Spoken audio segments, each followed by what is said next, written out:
After so many years in the gym, I'd go as far as to say that I've made every mistake you could think of.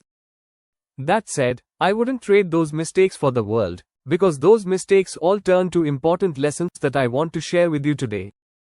When you learn what these mistakes are and how to avoid them, you'll save yourself from long, tough workouts without the results you deserve, frustrating plateaus that make you want to pull your hair out, and injuries that can have you crippled for months on end. If you're not careful, years could go by without visible results because of just one or two of these mistakes. That's why in this video I'm going to share the 10 biggest training mistakes that are killing your muscle gains so that you can skip right past the trial and error and get right to the results. Mistake number 1: low frequency training. Study after study has shown that when you compare hitting each muscle 1 time per week versus 2 times per week, the results are significantly better for the higher frequency group. Another more recent meta-analysis concluded that when comparing studies that investigated training muscle groups between 1 to 3 days per week on a volume-equated basis, the current body of evidence indicates that frequencies of training twice a week promote superior hypertrophic outcomes to once a week. If you're wondering why this is true, you can take a look at research studying muscle protein synthesis. You see, when you resistance train, your muscle protein synthesis levels rise, which is why you build muscle. One study published in the Canadian Journal of Applied Physiology showed that muscle protein synthesis drops to almost baseline levels at only 36 hours. In other words, if you don't hit that muscle again in the week, you are going 5 to 6 days without significant growth. That's why I recommend that you choose a training split that allows you to distribute volume for each muscle among at least 2 sessions per week. If you're looking for a done-for-you program that hits each muscle 2 times per week, you can grab a copy of my book, Bulk Up Fast. The book has already been paid for. All you have to do is cover the small shipping fee. Just click the link in the description, tell me where to ship it, and I'll send it to you. Anywhere in the world. Mistake number 2: always training to failure. One study published in Frontiers of Physiology looked at whether or not training to muscular failure is necessary. They concluded that training to failure is not necessary for maximal increases in strength or hypertrophy when training with loads above 60% of your 1 rep max. That said, another study published in the Journal of Strength and Conditioning research showed that training all the way to failure is actually better for higher rep, lower load training. This can be explained very simply. Your muscles only activate the fibers as they're needed. In a set, they'll start with low threshold motor units and only begin recruiting the larger, higher threshold motor units when required. It's more difficult for high representative sets, think 20 to 30 reps, to activate those big important muscle fibers until the very end of the set. That said, I recommend you keep 1 to 2 reps in the tank on most of your working sets, with a couple of exceptions. First, when you do sets of 15 reps or above, you have to go to failure to get the best results. Second, you can go to failure for the final set of an exercise, the final set of a workout, or for isolation movements. Keep in mind, however, that going to failure has been shown to add a disproportionate amount of fatigue. Basically, if you go to failure too often, your performance will decline. That means fewer reps and less weight lifted. Mistake number 3: not training heavy.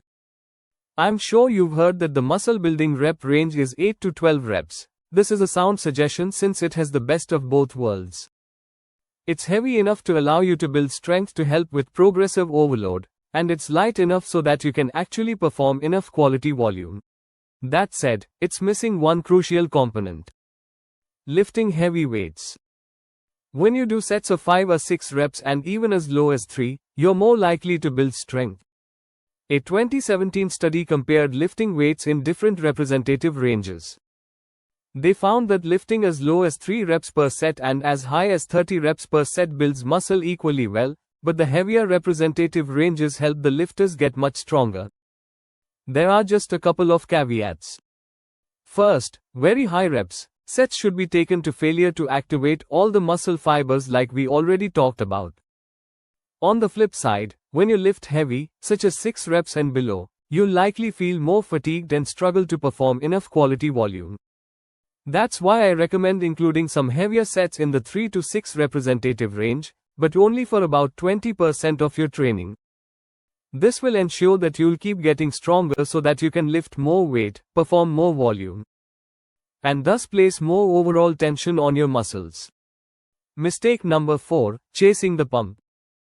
If training with high reps to chase the pump is your main focus in the gym, it will come at the expense of strength progression and overall volume.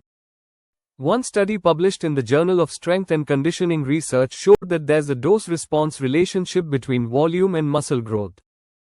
That means the more volume you perform, the more muscle you'll build. At least up to a point. So focusing on increasing the sets, reps and especially weight lifted is crucial. Now don't get me wrong, we do have research suggesting the pump itself may contribute to muscle growth, but we also know that it's a secondary mechanism, the most important being mechanical tension, which is increased by getting stronger in key lifts over time, something that just can't happen if you spend your time chasing the pump. Mistake number 5, partial reps. While they do have their place for sport-specific purposes, if you're just looking to pack on overall muscle mass, performing partial reps is doing your body a disservice. One study published in the Journal of Strength and Conditioning Research compared a partial range of motion group with a full range of motion group.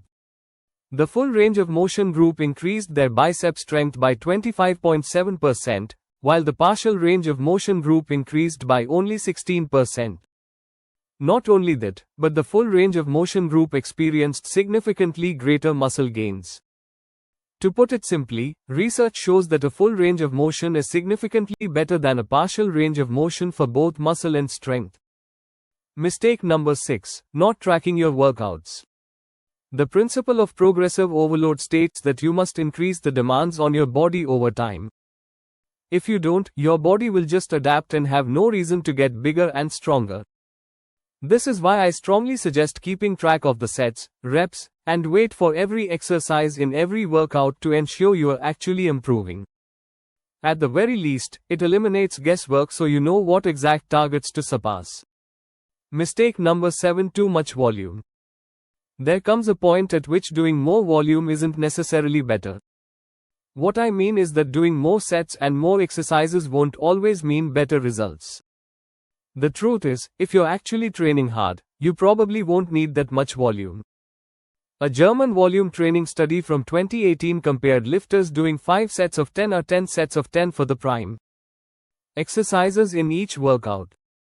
They concluded that 10 sets compared to 5 sets per exercise over 12 weeks is no more effective for increasing muscle strength and hypertrophy.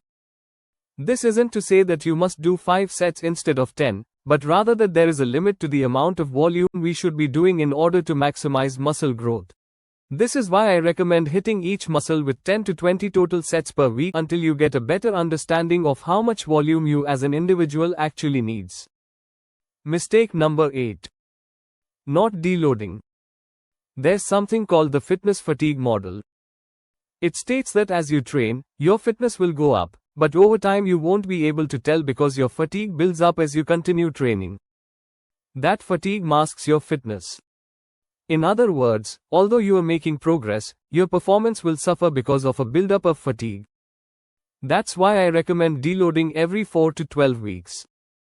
A deload week consists of doing the same program, but with less weight or significantly less volume. This will reduce build-up fatigue, help you recover, and resensitize your body to training. If you're planning on deloading, there are 2 strategies I recommend. First, you could perform the same number of sets and reps per exercise, but using half the weight you're accustomed to lifting. For example, if last week you bench pressed 250 pounds for 4 sets of 10, this week you'd prefer form the same 4 sets of 10 but using 125 pounds. Or you could lift the same 250 pounds but reduce the number of sets and reps by 50%. For example, rather than doing 4 sets of 10, you may just do 2 sets of 5 with the same weight. Yes, deload week is going to be easier and typically not very enjoyable, but this active recovery week will help you bounce back stronger and ready to get the best possible results in the next training block. Mistake number 9, program hopping. One study published in Medicine and Science in Sports and Exercise showed that when you start a program, you'll make quick results. Unfortunately, those results are due to neuro-adaptations, not muscle growth. It actually takes 8 weeks for neuro-adaptations to take place before the muscles take over. If you look at graphs like this one, you can see that you'll make strength gains during the first 8 to 20 weeks of a program, but very little muscle growth occurs during that time. Practically speaking, strength is a skill. If you want a big chest, it's a good idea to build a stronger bench press, but if you keep switching things up, you'll never build momentum with the exercise. So stop going from program to program, hoping that the next one will produce the results you're looking for. In general, you only want to make changes when you are truly plateaued, injured, or bored out of your mind in terms of exercise selection. I recommend you keep compound lifts the same for at least 12 weeks, while the smaller isolation exercises can be swapped a bit more frequently to help keep things fresh. Mistake number 10: inconsistency. In his legendary Muscle and Strength Pyramid books, Eric Helms says that adhering to your program is the foundation. You could have the most glorious training program with the perfect diet, but if you don't follow the plan day in and day out, you won't get the results you want. That's why it's important to have a plan that fits your lifestyle and that you enjoy. If your program requires 4 days of training, but your life only allows for 3, chances are the lack of adherence will keep you from maximizing your results with that program. And if you're following a proven full body workout that you hate, you may be better off following a less effective workout that you actually enjoy. So there you have it, the 10 biggest training mistakes that are killing your gains. Did you find this video helpful? If so, click the like button below as it'll truly help out the channel. If you haven't already, make sure you subscribe for more videos and don't forget to turn on post notifications so you don't miss the next one.